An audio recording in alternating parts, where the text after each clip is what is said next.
Within the walls of the prestigious Hillview School, Emily Carter shone.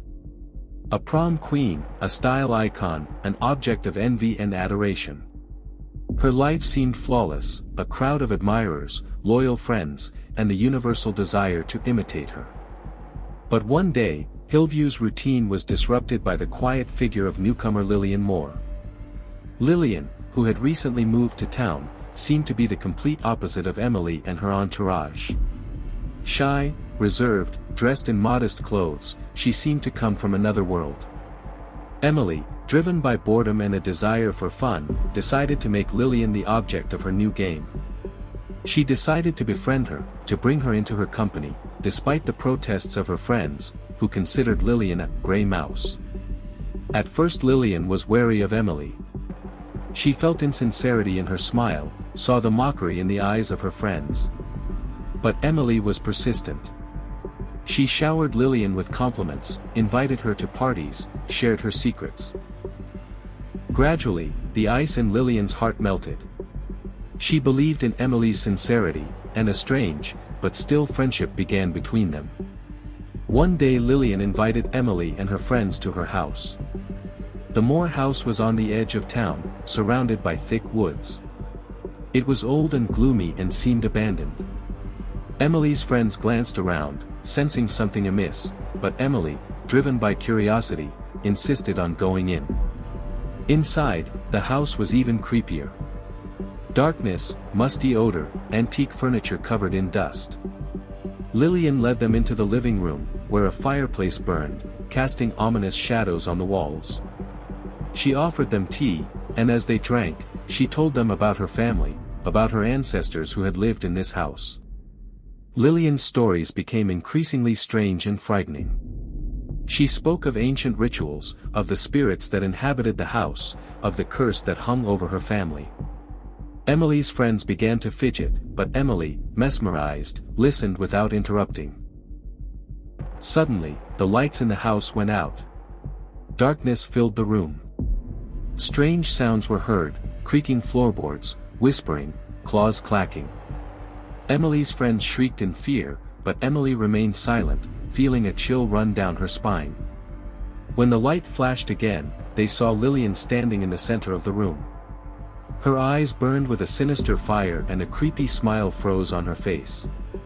She was no longer the shy and timid girl they had known.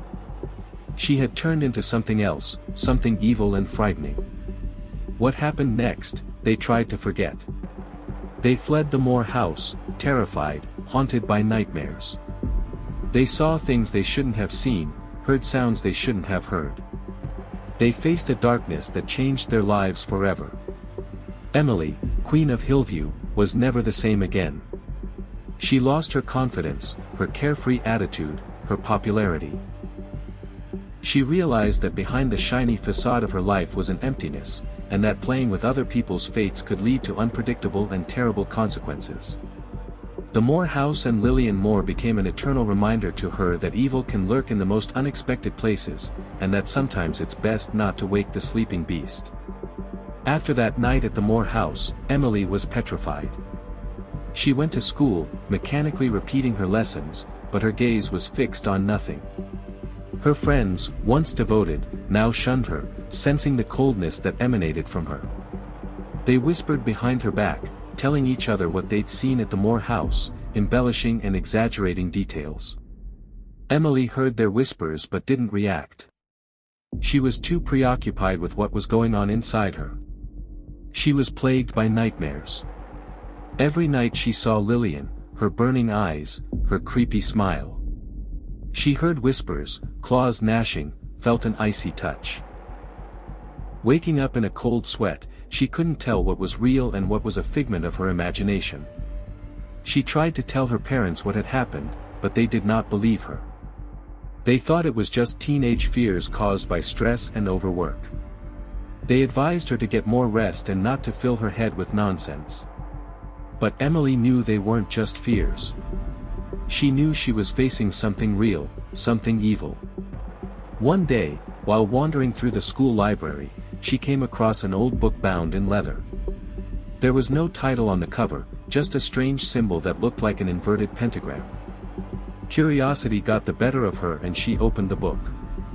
The pages were written in small, illegible handwriting. The language was unfamiliar to her, but she felt she understood it. It was a diary written by someone who had lived in the Moore house years ago. It told of ancient rituals, of the spirits that inhabited the house, of the curse that hung over the Moore family. Emily read with bated breath. She recognized in the descriptions of the Moore house, in the stories of the rituals, what she had seen and heard that night.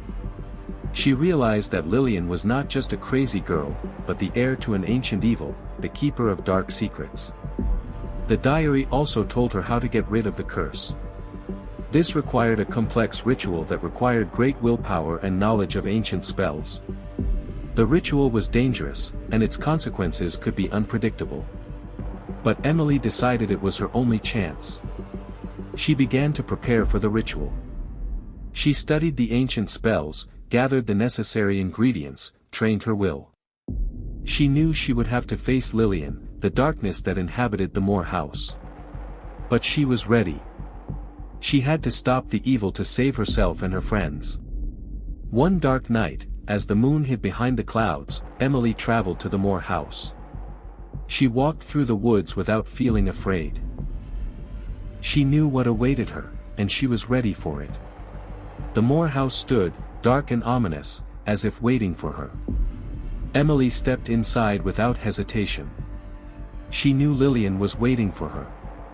She found her in the living room, by the fireplace. Lillian stood with her back turned to her. Her long black hair fluttered in the wind coming into the room through the broken window. "I've been waiting for you, Emily," Lillian said without turning around.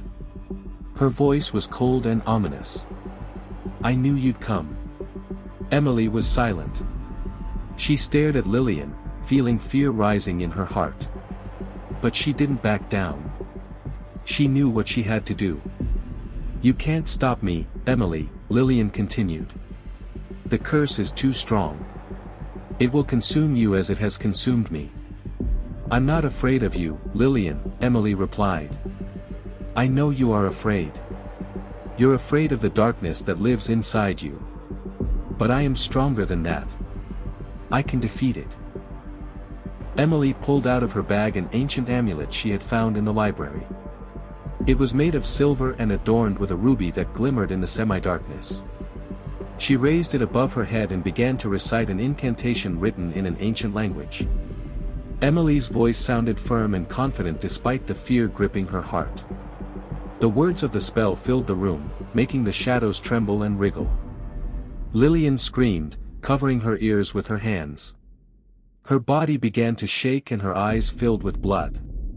"Stop it, don't do this!" shouted Lillian, but Emily didn't stop. She continued to recite the spell, feeling the power of the amulet fill her body. Suddenly, a bright light flashed in the room. Lillian screamed even louder, and her body began to disintegrate into particles. She turned into a cloud of black smoke that swirled around the room, trying to escape. Emily pointed the amulet at the cloud of smoke and spoke the last word of the spell.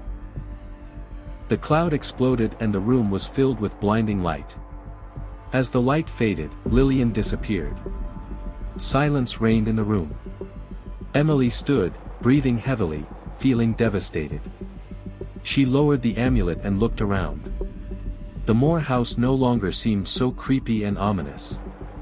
It was as if it had been cleansed of the darkness that had defiled it. Emily walked out of the house and headed into the woods. She walked without knowing where she was going.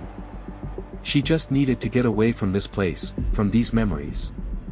When the sun came up, she walked to the edge of the forest. She had a view of the city, of Hillview School, of her old life.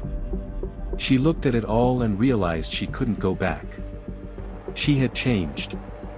She was no longer that Emily Carter, prom queen, style icon. She had become someone else, someone stronger and wiser. She turned and walked the other way, deep into the woods. She knew she had a long and arduous journey ahead of her. But she was prepared. She knew she could handle anything that came her way. Because she had defeated the darkness. And now she was free. Years passed. The legend of the Moore house and the missing Lillian slowly faded into oblivion. Hillview had new queens and new style icons. But none of them knew that somewhere in the woods roamed the girl who had once saved them from the darkness. A girl who paid for it with her former life. And that girl, Emily, knew that her fight wasn't over. Evil always returns, and she must be ready for another encounter. She became a guardian, a keeper, a shadow protecting the world from a darkness that no one suspected. And her story, like the story of the House of Moore, became a legend, passed down in whispers from one generation to the next, a reminder that evil exists, and that only courage and sacrifice can stop it. Sometimes, when the wind howled especially hard, Hillview residents sitting by their fireplaces felt a chill, as if someone were watching them from the darkness. They put it down to imagination, to old fairy tales that had frightened them as children. But Emily knew the truth. She could feel the presence of the darkness, its breath on the back of her neck. She knew that Lillian had not been destroyed completely. A piece of her, a shard of the curse, still roamed the world, searching for a way to return. Emily had learned to live in harmony with the forest. She studied the herbs, knew the habits of the animals, could read the signs of nature. She became part of this world, its protector. She built herself a small cabin in the middle of nowhere, away from people, but close enough to feel them. She became a hermit, but not alone. The forest was her home, its inhabitants her family. She continued to study the ancient books, trying to find a way to finally destroy the Moore curse. She realized that it was not just evil, but an ancient force that fed on fear and despair. To defeat it, you had to find its source, its weakness. One day, during one of her forays into the city, she overheard two schoolgirls talking. They were whispering about a new girl who had come to Hillview. The girl was strange, withdrawn, dressed in black, and always walked alone. Her name was Alice. Emily felt uneasy.